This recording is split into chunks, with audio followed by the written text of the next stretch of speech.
you look at a person's life, they know about all kinds of things that don't matter, but there's maybe a half dozen things that matter most. There's your body, there's your emotions, there's your relationships, there's your finances, there's your career or your sense of mission or your business, and then there's the spiritual side of life. People ask me all the time, what does it take to be happy? And I always tell them it's really simple.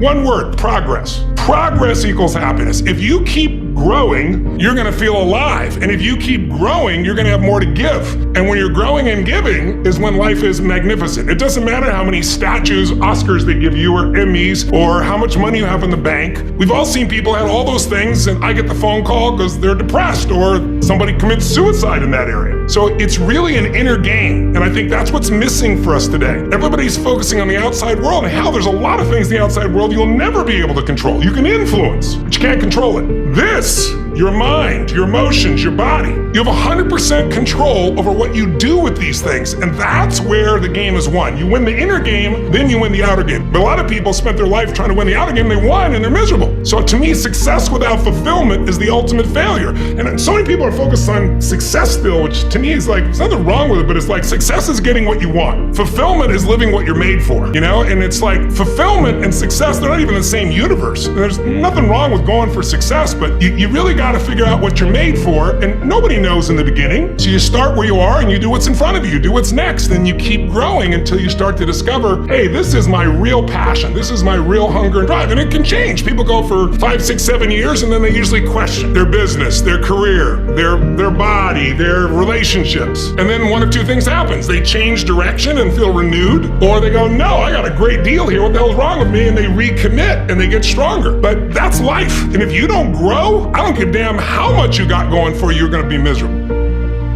Well, if you're a student of history, there is a cycle of history that is plain as day. Good times create weak people. Weak people create bad times.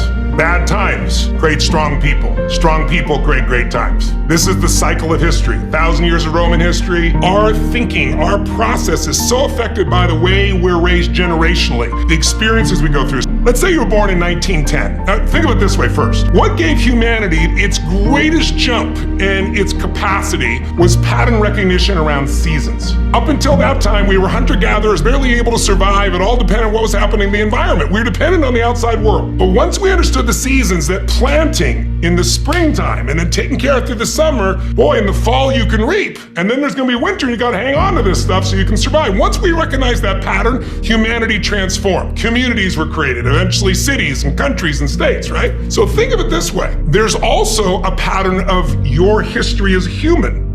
0 to 21, 19 to 2021 is a springtime where everything's easy. It's easy to grow. Growth happens. You don't have to do squat. Your body grows, life grows. And some of us had a more protected childhood. Some of us had no protection. We had to step up and take care of things when we're 7 or 8 years old. But regardless, overall, it's a time in which people look out for you. You're taught things. You consume what you're taught. But once you come 19, 20, 21, you enter a new season of life. You go to the summertime where you start testing and go, well, this is what I was taught, but do I really believe this shit? You know, this is what people say, but now I'm in a relationship. And so all of this next 20 years is an explosive growth period if you work at it from 21 to 41. From 42 to 62 is a reaping time if you planted really in the spring and you pushed hard through the summer, you're gonna reap. Now, if you didn't plant in the springtime, you're gonna weep in this season. You know, you're gonna be like, I don't have any money, I don't have any time, I don't know what to do, where am I going? But that's a season of power. That's when you really start to be able to lead companies, businesses, environments, and so forth. And again, some people get there earlier, some later, but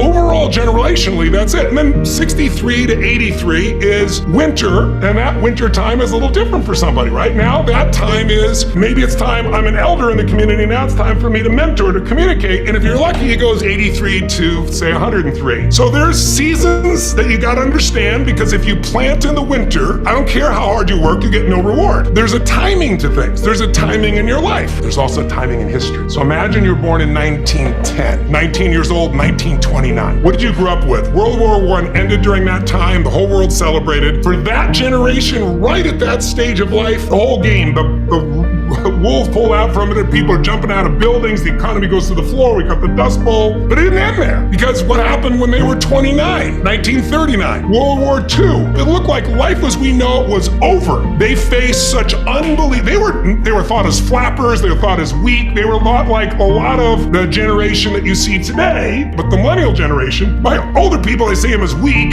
You know, they're snowflakes. They're this and they're that. But they have technology. They have insights. And when the outside world is demanding enough, not yet, because they're still fearful, they will grow. And that's when things change. And so the season occurs. So think about the difference between the 30s and the 40s versus the 50s versus the 60s as we came after 63 into an American summer as a different mindset versus the 80s to the 2000s, 2010. So we're right now halfway through winter. We're in another winter. It starts financially. Now it's gone to health, but we're far from it. It's going to be war that's going to shape the direction of humanity. And so the people that right now are alive today are going to have to grow in that environment. I really think we're at a season where there's going to be a whole new level of growth. And what I just want to do is be one of the many sources that can give people perspective. Because here's the problem. A year ago, people thought we were coming out of, got vaccines now, and we're coming out of COVID, and it's going to be all over now. People are excited. But now, after going through 2 years of this, there's a lot of people now that no longer have a compelling future. Like, people talking about New Year's resolutions. Most people don't even have one, because it's like they never followed through anyway, right? But at least they had something to look forward to. They're starting to get into learned helplessness. Something is so bad over and over again, you start thinking the problem's permanent. No problem is permanent. Or you start thinking the problem's pervasive because I haven't handled my finances, my whole world's over. Or because my relationship's bad, my whole world's over. Your life is bigger than that. Or all this is happening because there's something wrong with me. When you get to that point, you stop trying. And so my goal right now is to shake that up for people. People need a new perspective, and you can't do it by just sitting and thinking. You gotta move your body. You gotta change your energy and your focus, because low level of energy, I don't give a damn how smart you are, you're not gonna use all your ability. But if I get you into a higher state of being, mentally, emotionally, physically, then all of a sudden you start remembering who you are and you start coming up with answers that you never even thought were possible before. But you're really talking about the most important concept in lasting change.